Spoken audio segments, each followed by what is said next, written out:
राकेश ऑफिसमधून नुकताच घरी आला आणि आल्या आल्या त्याने दोन्ही मुलांना आवाज दिला, वृंदा, वरद, लवकर या, बघा मी तुमच्यासाठी काय आणलंय ते. आवाज ऐकून दोन्ही मुले धावत आली. राकेशने दोघांच्याही हातात खेळण्यातील कार ठेवली. दोघे खुश झाले.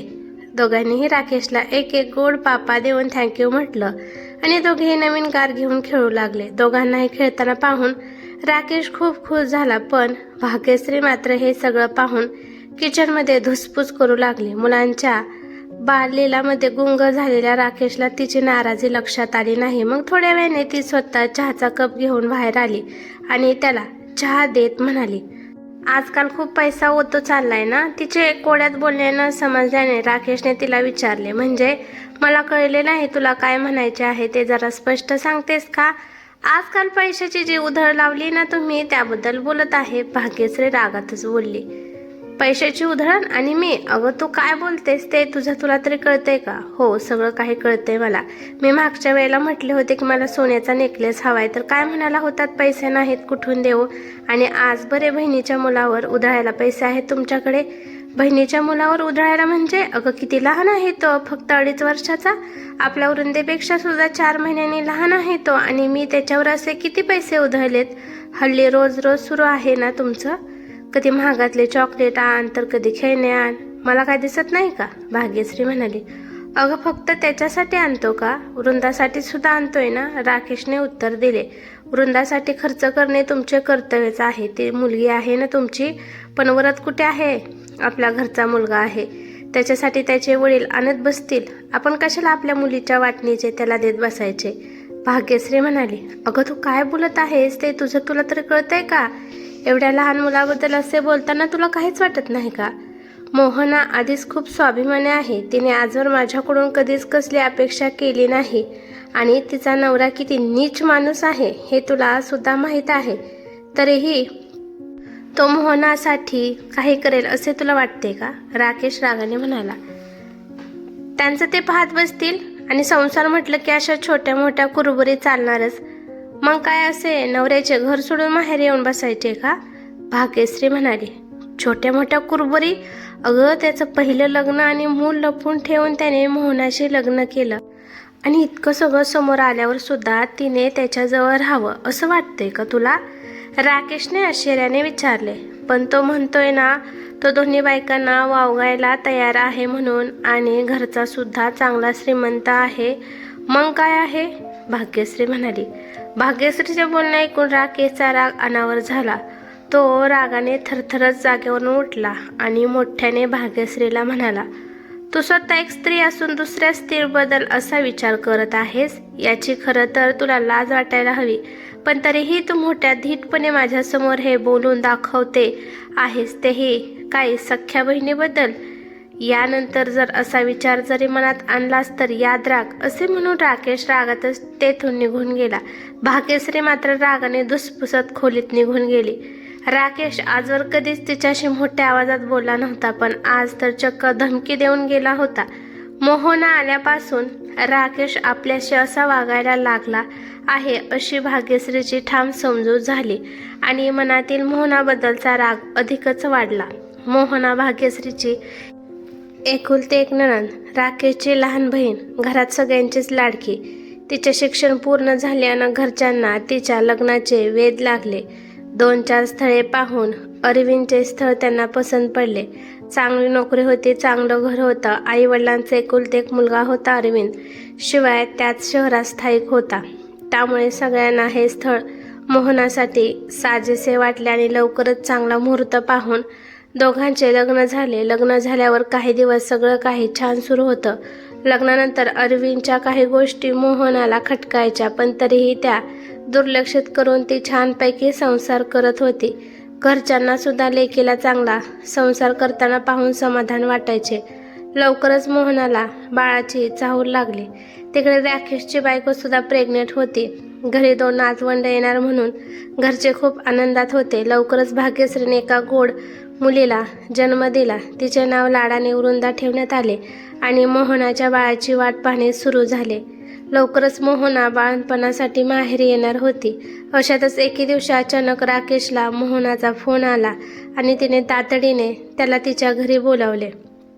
राकेश लगेच मोहनाच्या घरी पोचला. मोहना काही सांगू शकली नाही. मग राकेशनेच घरच्यांना सगळे सांगितले.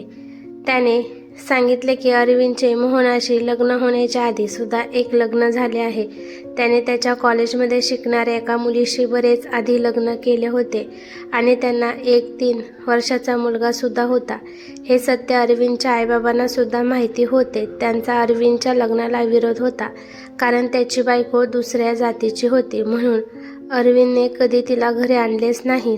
त्याने त्याचे लग्न समाजापासून लपवून ठेवले आणि आता समाजाला दाखवण्यासाठी जातीतील मुलीशी लग्न करायचे म्हणून मोहनाशी लग्न केले होते. टूरच्या निमित्ताने तो कधी पहिल्या बायकोजवळ राहायचा तर कधी मोहनाजवळ. साध्या सरळ मोहनाच्या हे कधी लक्षातच आले नाही. सासू सासऱ्याने सुद्धा हे सर्व लपविण्यात अरविंदला मदतच केली होती. पण यावेळेला अरविंद बऱ्याच दिवसात पहिल्या बायकोकडे जाऊ शकलेला नव्हता. त्यामुळे तिच्या सहनशक्तीचा अंत होऊन ती सरळ अरविंदच्या घरी आली आणि तिथेच सगळे सत्य मोहनाच्या समोर आले. मोहनाच्या तर पायाखालची जमीनच सरकली. मोहनाला खूप मोठा धक्का बसला होता. तिने अरविंदला याबाबत जाब विचारला असता त्याने प्रथम उडवाउडीची उत्तरे दिली, पण शेवटी त्याला सत्य कबूल करावे लागले. पण त्यातही त्याने निर्लज्जपणाचा कळस गाठत मोहनाला सगळं काही सहन करून पूर्वीप्रमाणे सोबत राहण्याचा सल्ला दिला. त्याला त्याच्या कृत्याचा काहीच पश्चाताप होत नव्हता. त्याचे आईवडील सुद्धा त्याची साथ देत होते आणि ती मुलगी आम्हाला पसंत नाही, आम्ही तिला कधीच स्वीकारणार नाही, आम्ही तुलाच आमची खरी सून मानतो असे म्हणत आपल्या वागण्याला योग्य ठरवत होते. मोहनाला तर काही सुचत नव्हते. म्हणून तिने तिच्या दादाला फोन करून तातडीने बोलवून घेतले. राकेशला हे कळल्यावर त्याचा खूप संताप झाला आणि त्याने अरविंदच्या सरळ 2 कानाखाली लगावल्या.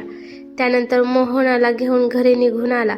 सुरुवातीला भाग्यश्रीला मोहनाबद्दल सहानुभूती वाटत होती, पण हळूहळू तिला वाटायला लागले की घरच्यांना आता मोहनाशिवाय काही सुचत नाही. प्रत्येकजण फक्त मोहनाचे मन जपण्याचा प्रयत्न करतोय. आता मात्र भाग्यश्रीची चिडचिड व्हायला लागली. तिला वाटायचे की आज ना उद्या मोहनाच्या आणि तिच्या नवऱ्यामधील प्रॉब्लेम सुटतील आणि मोहना तिच्या सासरी निघून जाईल.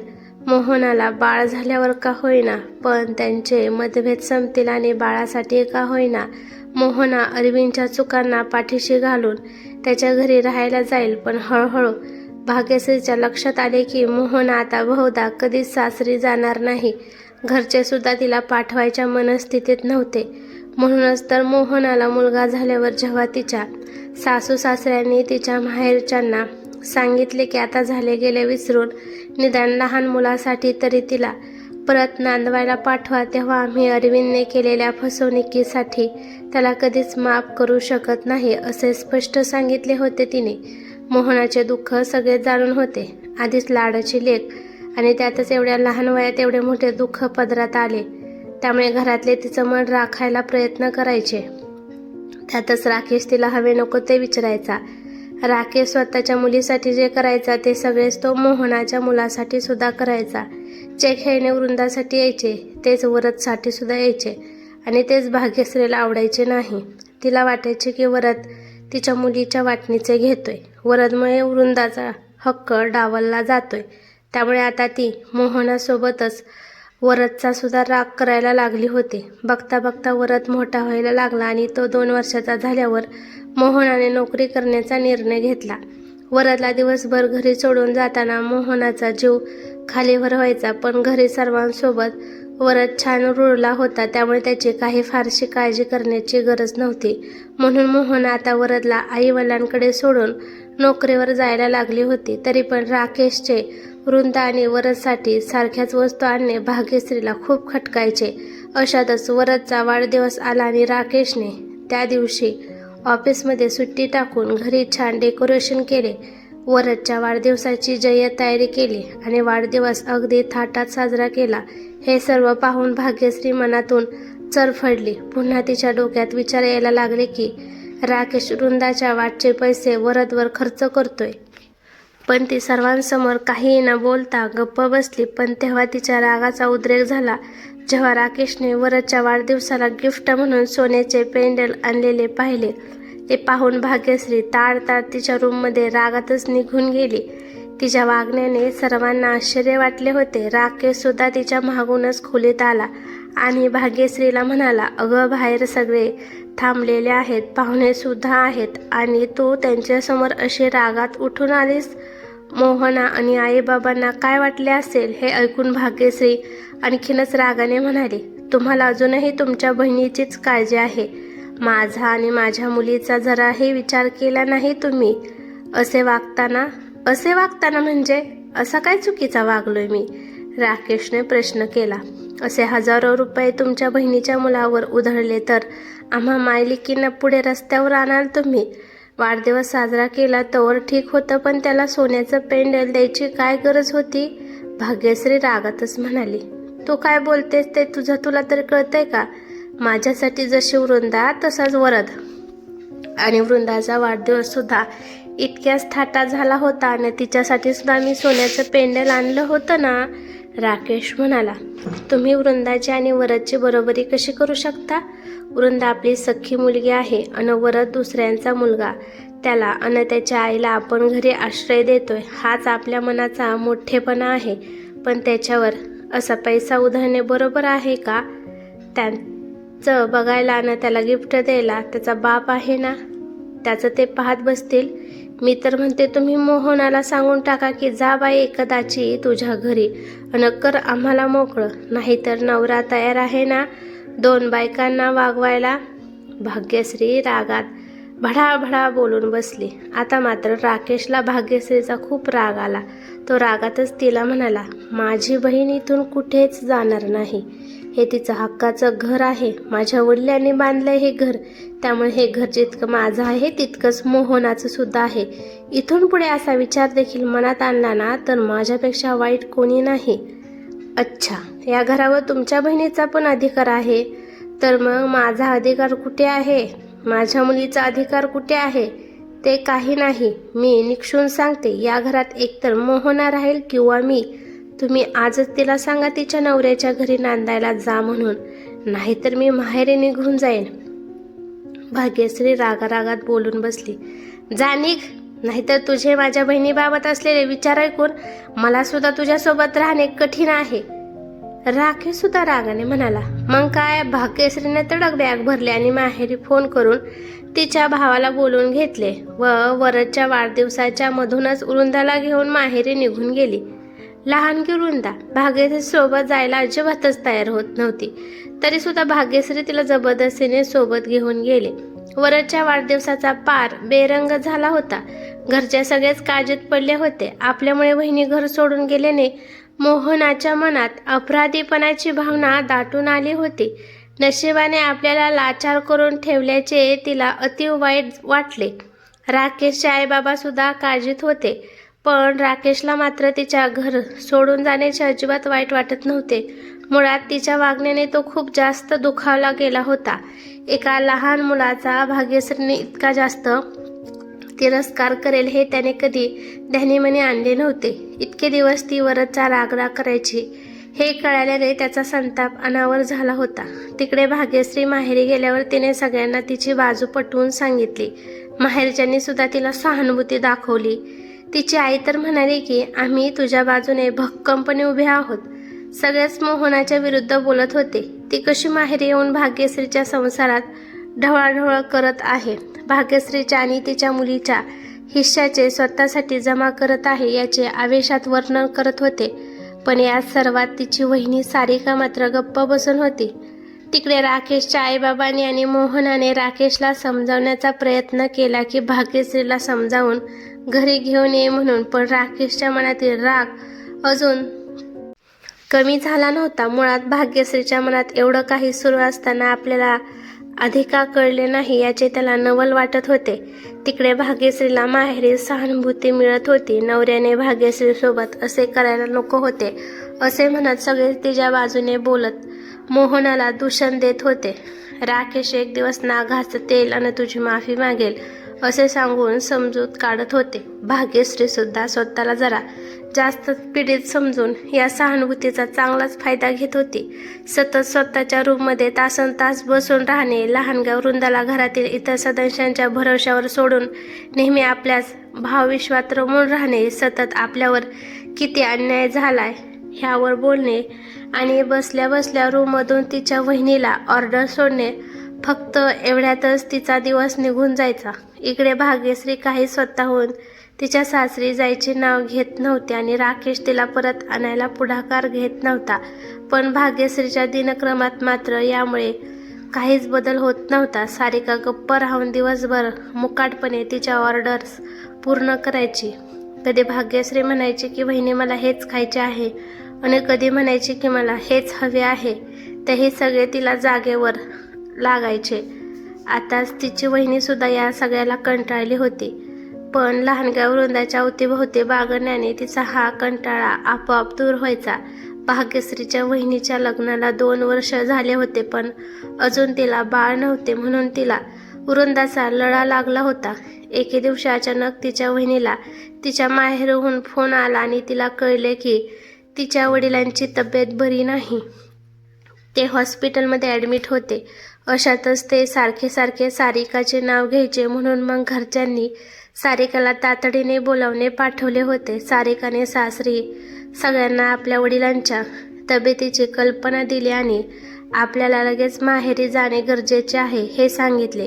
घरातील काही बोलतील याआधीच भाग्यश्री म्हणाली, वहिनी अगं तुझ्या वडिलांना पाहायला तिकडे सर्वजण आहेत, पण इथे तुझी जास्त गरज आहे. तुझी नणंद बिचारी एवढी दुःखी होऊन माहेरी आली आहे अन तू इथली सगळी जबाबदारी झटकून तुझ्या माहेरी निघाली आहेस. तुला शोभते का ग हे? भाग्यश्रीचे बोलणे ऐकून इतके दिवस गप्प बसून तिचं सगळं ऐकणारी सारिका म्हणाली, भाग्यश्री ताई हे तुम्ही म्हणताय, तुम्ही नेमकं काय बोलता हे कळतंय का तुम्हाला? आणि माझी जबाबदारी मी नीटपणे पार पाडत आहे. माझ्या वडिलांची तब्येत जास्त खराब नसती तर मी कधीच इतक्या तातडीने जायला निघाले नसते. तुमच्यासारखे विनाकारण माहेरी जाऊन बसायला मी एवढीही अविचारी नाही. सारिका म्हणाली, विनाकारण? तुला वाटतंय मी विनाकारण माहेरी येऊन बसली? अगं माझ्याबरोबर काय घडले ते माहिती असून सुद्धा तू अशी बोलत आहेस. तुझी नणंद चांगली आहे. विनाकारण तुला वाटतंय मी विनाकारण माहेरी येऊन बसली? अगं माझ्याबरोबर काय घडले ते माहिती असून सुद्धा तू अशी बोलत आहेस. तुझी नणंद चांगली आहे म्हणून बरे. माझ्यासारखी कायमची येऊन डोक्यावर बसली असती तर कळलं असतं. भाग्यश्री रागाने म्हणाली. मग भाग्यश्रीची आई म्हणजेच सारिकाची सासू सारिकाला म्हणाली, सारिका तुला काय माझी मुलगी भार झाली आहे का? विसरू नकोस की हे घर तुझ्या आधी तिचं आहे. जेवढा हक्क या घरावर तुझ्या नवऱ्याचा आहे तेवढाच हक्क माझ्या मुलीचा पण आहे. म्हणून तुला तिला बोलण्याचा काहीही हक्क नाही. तिला हवे तेवढे दिवस ती तिच्या हक्काच्या घरात राहील. अगदी कायमची राहिली तरी मला माझी मुलगी काही भारी नाही. मग हेच भाग्यश्री ताईच्या नणंदच्या बाबतीत लागू नाही का हो ताई? सारिकाने प्रतिप्रश्न केला. सारिकाच्या या प्रश्नावर घरचे सगळे चूप झाले आणि विचारात पडले. खरं पाहता सारिकाने काही चुकीचा प्रश्न केला नव्हता. कोणीही काहीच बोलत नाहीये हे पाहून सारिका पुढे म्हणाली, भाग्यश्री ताईंच्या नणंदचा सुद्धा त्यांच्या माहेरावर तितकाच अधिकार आहे जितका भाग्यश्री ताईंचा या घरावर आहे. अन भाग्यश्री ताईंच्या तुलनेने त्यांचे दुःख जास्त मोठे आहे. त्यांच्या नवऱ्याने फसवले त्यांना.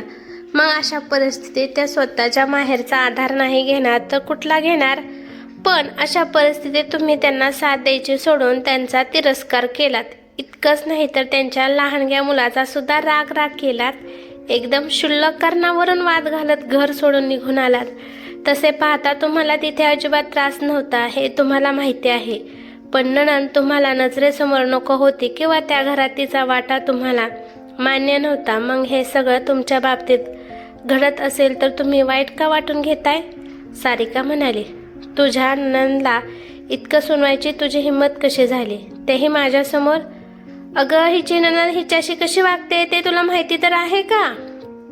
सारिकाची सासू तिच्यावर ओरडत म्हणाली, अर्थात मला माहिती आहे. मोहना ताई भाग्यश्री ताईंच्या बरोबरीने घरकामात मदत करतात. वरून त्यांच्यामुळे घरावर आर्थिक भार पडू नये म्हणून नोकरी सुद्धा जातात. बरं, त्यांच्या मागे त्यांच्या मुलाला त्यांचे आईवडील म्हणजे ताईंचे सासू सासरे सांभाळतात. त्यामुळे ताईंवर वरदला सांभाळायची जबाबदारी त्या टाकतच नाही. घरी आल्यावर सुद्धा मोहनाताई बरोबरीने स्वयंपाकघरात सुद्धा मदत करतात.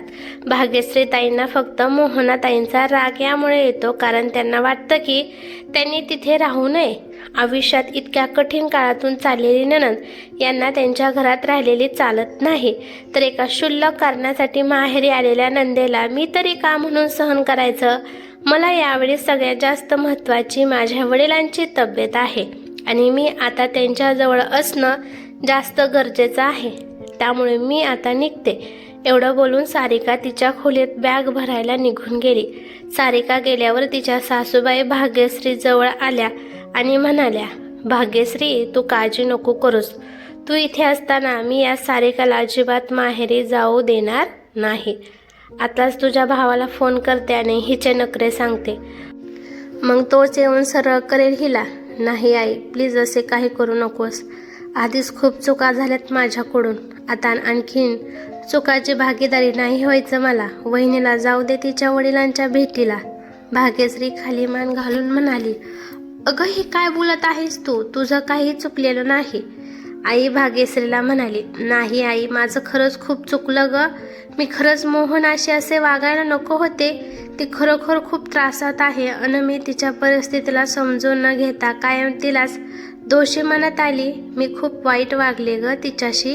कितीतरी वेळा मी अप्रत्यक्षपणे टोमणे मारून तिला नवऱ्याच्या घरी जायला सुचवले. प्रत्यक्षात मी तिला अशा नवऱ्यापासून दूर राहायला सुचवायला हवे होते, पण मी तिथेही माझा स्वार्थ पाहत राहिले. हे वरदचा सुद्धा वृंदा इतकाच लाड करायचे, ते सुद्धा मला सहन व्हायचे नाही. खरं तर एवढ्या मोठ्या मनाचा नवरा मला मिळाला याचा मला आनंदच व्हायला हवा होता, पण स्वतःच्या विकृत मानसिकतेपायी मी एवढे दिवस त्या लहानक्या जीवाचा सुद्धा राग केला ग आई. आणि आज जेव्हा या सगळ्याची जाणीव मला होते, तेव्हा शरमेने मान खाली जाते माझी. मी स्वतः एक स्त्री असून दुसऱ्या स्त्रीशी असे का वागले असेल हे मलाही कळत नाहीये. मला कळत नाही की मी कोणत्या तोंडाने मोहनाची माफी मागू, यांना काही सामोरे जाऊ कशी. भाग्यश्री पश्चातापाने रडवली होत म्हणाली. इतक्या सारिका तिच्या खोलीतून बॅग भरून बाहेर आली सुद्धा. भाग्यश्रीला खरं तर तिची सुद्धा माफी मागायची होती, पण यावेळी तिचे तिच्या वडिलांकडे जाणे जास्त गरजेचे होते, म्हणून भाग्यश्री काही बोलली नाही. सारिका मात्र अजूनही रागातच होती. ती बाहेर जायला दार उघडणार इतक्यात बाहेरून कोणीतरी बेल वाजवली. सारिकाने दार उघडले तर समोर भाग्यश्रीची नणंद मोहना आलेली होती. तिला यावेळेला इथे पाहून सारिकासोबत सगळ्यांनाच आश्चर्य वाटले. भाग्यश्री तर तिच्या नजरेला नजर सुद्धा मिळवू शकली नाही. सारिकानेच तिला आत यायला सांगितले. आतमध्ये बसल्यावर सारिकाने मोहनाला पाणी प्यायला दिले. कुणीच काही बोलत नाही हे पाहून मोहनानेच बोलायला सुरुवात केली. ती भाग्यश्रीकडे पाहून म्हणाली, वहिनी, मला माफ कर. माझ्या संसारात अडचणी निर्माण झाल्यात म्हणून मी माहेरी निघून आले, पण माझ्या मनात हा विचार आला नाही की माझ्या अशा माहेरी निघून आल्याने तुझ्या संसारात माझी अडचण होईल. खरं तर मी हा विचार आधीच करायला हवा होता. माझ्यामुळे दादा आणि तुझ्यात वाद होत आहेत हे लक्षात आले नाही माझ्या, म्हणून मी तुझी माफी मागायला आले. माझ्यामुळे तुला तुझ्या हक्काच्या घरात असुरक्षित वाटते हे कळलं मला, आणि म्हणूनच मी असा निर्णय घेतलाय जेणेकरून तुला तुझ्या संसारात माझी अडचण होणार नाही. मोहना काय बोलत आहे हे लक्षात न आल्याने भाग्यश्रीने तिला विचारले, तुम्हाला नेमकं काय म्हणायचं आहे मला कळलं नाही. काय निर्णय घेतलाय तुम्ही? मी माझ्या नोकरीच्या ठिकाणी बदलीचा अर्ज दिलाय. पुढच्या काही दिवसात तो मंजूर सुद्धा होईल. मग मी वरदला घेऊन दुसऱ्या ठिकाणी शिफ्ट होऊन जाईल. तिथे वरदला माझ्या नोकरीच्या वेळेप्रमाणे पाळणाघरात ठेवत जाईल. माझी बदली झाली हे सांगितल्यावर घरचे सुद्धा काही म्हणणार नाहीत आणि दादाला सुद्धा याबद्दल मी काहीच कळू देणार नाही. फक्त तू मला माफ कर आणि पुन्हा तुझ्या हक्काच्या घरी राहायला ये. मोहना डोळ्यात पाणी आणत म्हणाली. आता मात्र मोहनाचे बोलणे ऐकून भाग्यश्रीला गहिवरून आले. सारिकाचे सुद्धा डोळे ओले झाले आणि भाग्यश्रीच्या आईला सुद्धा आज मोहनाला पाहून भरून आले. मोहनाच्या बाबतीत आपण किती वाईट विचार केला याचा आज भाग्यश्रीच्या आईला पश्चाताप होत होता.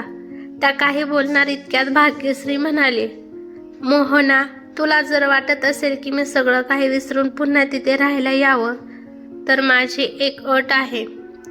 भाग्यश्रीचे बोलणे ऐकून सारिकाला खूप वाईट वाटले. मोहना एवढ्या मोठ्या मनाने भाग्यश्री ताईंना घरी न्यायला आली आणि या आता सुद्धा तिला अट घालत आहे याचे तिला वाईट वाटले. पण मोहना मात्र लगेच म्हणाली, मला तुझे प्रत्येक अट मान्य आहे वहिनी. तू फक्त सांग मी काय करायला हवे. तुम्ही आपलं घर सोडून कुठेही जायचा विचार करणार नाही. आपण सर्वांनी प्रत्येक परिस्थितीत एकत्र राहायचे, एकमेकांचा आधार बनून. भाग्यश्री म्हणाली, वहिनी आता जे काही बोलली ते मोहनासाठी अनपेक्षित होतं. मोहना भाग्यश्रीला म्हणाली, म्हणजे मला माझी चूक कळली आहे. मी खूप वाईट वागली आहे तुझ्याशी. मला माफ कर. खरं तर मला हेच कळत नव्हते की मी तुझी माफी कोणत्या तोंडाने मागू. पण तुझं मन एवढं मोठं आहे की माझ्यासाठी तू तुझ्या हक्काचं माहेर सुद्धा सोडायला निघाली होतीस आणि मी मूर्ख फक्त माझ्या सोयीचा विचार करत बसले होते. मला आज माझ्या वागण्याची खूप लाज वाटत आहे. मला माफ कर मोहना आणि तू आपलं घर सोडून कधीच कुठे जायचा विचार सुद्धा नको करोस. भाग्यश्री म्हणाली, मी नाही जाणार कुठे आपले घर सोडून. फक्त तू आणि वृंदा घरी चला. मोहना आनंदाने म्हणाली. हे ऐकून सारिकाने सुद्धा भाग्यश्रीचा हात हातात घेतला आणि म्हणाली, भाग्यश्री ताई, मला सुद्धा माफ करा. मी रागाच्या भरात नको ते बोलले तुम्हाला. हा सगळा बदल तुझ्या थोड्या वेळापूर्वीच्या कान उघडणीमुळे झालाय, त्यामुळे याचं सगळं श्रेय तुलाच जातं. भाग्यश्रीची आई सारिकाला म्हणाली.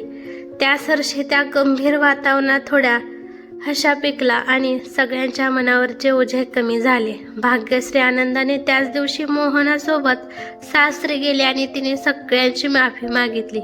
त्या दिवशी नंतर वृंदा आणि वरदमध्ये भाग्यश्रीने कधीच फरक केला नाही.